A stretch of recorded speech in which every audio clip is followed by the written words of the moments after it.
చూస్ country delight, live better. ఇప్పుడే country delight app ని download చేసుకోండి. ఎంతమంది అంటే మీ ఫాదర్కి మీరు? మేము ముగ్గురం ఆడపిల్లలము, ఒక అన్నయ్య. నేను లాస్ట్. మీరు ఇంకెందుకు ఆడపిల్లలు లేరంటే ముగ్గురు ఉన్నారు కదా మీరే ఆల్రెడీ. అంటే నాకు లేరు కదా అలా అంటున్నాను. మా ఇంట్లో ఇప్పుడు. ఓకే. నేటివ్ ఎక్కడ? నేటివ్ మాది అంటే మా ఊరు వచ్చేసి మహబూబ్ నగర్ దగ్గర గార్లపహాడ్ అని, తెలంగాణ. తెలంగాణనే అక్కడ. బట్ కొన్ని సిచ్యువేషన్స్ వల్ల మేము హైదరాబాద్కి షిఫ్ట్ అయిపోయినాము. అంటే మేము అక్కడికి వచ్చి కూడా ఒక 15 years అయిపోయింది. హైదరాబాద్లోనే ఉంటున్నాం 15 years నుంచి. ఇంతకు ముందు ఆ ప్లేస్ ఊర్లోనే ఉండేవాళ్ళం. నేను చిన్న 6th class వరకు నేను ఊర్లోనే ఉన్నాను. ఇంకా 7th class నుంచి హైదరాబాద్కి వచ్చేసాం. ఇక్కడ ఎలా అనిపించింది అంటే మీరు చదువుకునే సమయంలో కానీ ఫ్యామిలీ ఫైనాన్షియల్గా అంతా? అంటే ఫైనాన్షియల్గా అంటే చాలా ప్రాబ్లమ్స్ అయితే ఫేస్ చేసాము. అంటే అంతకుముందు బాగానే ఉంది, బట్ డాడీకి కొంచెము కొన్ని సిచ్యువేషన్స్ వల్ల ఇంకా మేము చాలా స్ట్రగుల్ అయ్యాము. దానివల్ల మేము ఆ ఊరు కూడా వదిలేసి ఇక్కడికి వచ్చేసామన్నమాట. ఓకే.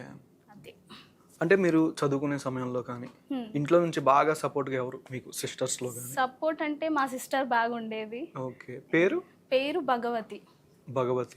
భారతి, ఇంకా జ్ఞానేశ్వరి, పెద్ద జ్ఞానేశ్వరి. ఓకే. పేర్లు కూడా కొంచెం అంటే మా తాతయ్య కొంచెం గురుభక్తి ఎక్కువ అనమాట.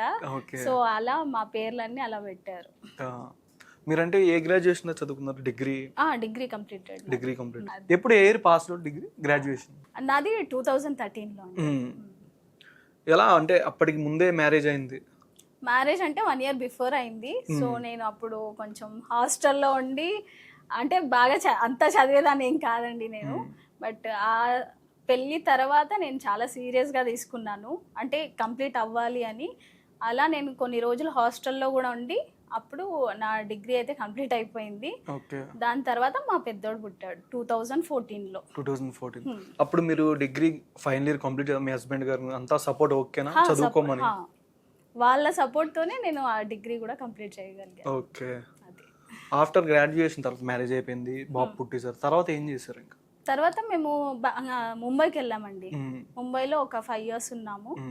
దాని తర్వాత మళ్ళీ బెంగళూరుకి వచ్చాము. ఓకే. దీనికి ముందంతా మీరు ఫైనాన్షియల్గా ఓకే అంతా? అంటే ఓకే అంటే కొన్ని ప్రాబ్లమ్స్ అయితే ఫేస్ చేసామండి. ఓకే. ఇంకా తర్వాత నా పెళ్ళైన తర్వాత నుంచి ఓకే. ఓకే. ముందుకి ఇప్పటికి మంచి హ్యాపీగా అంటే ఎవరు? నాన్నగారి దగ్గర అని చెప్పొచ్చు, హస్బెండ్ గారి? అంటే 2 అలా చెప్పలేం కదండి. అంటే అక్కడ కూడా బాగానే ఉంది, కానీ కొన్ని సిచ్యువేషన్స్ వల్ల కొన్ని ప్రాబ్లమ్స్ ఫేస్ చేసాం. బట్ ఆ లైఫ్ కూడా సూపర్. చైల్డ్హుడ్ అనేది అప్పటికి ఇప్పటికి ప్రాపర్టీ అంట ఓకే అంటే పోయిందండి చెప్పాలంటే.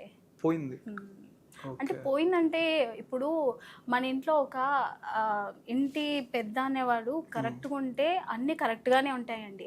ఆయన ఒక్కడు కరెక్ట్గా లేకపోతే ఇంకా ఫ్యామిలీ మొత్తం ఏదేదో అయిపోతుంది.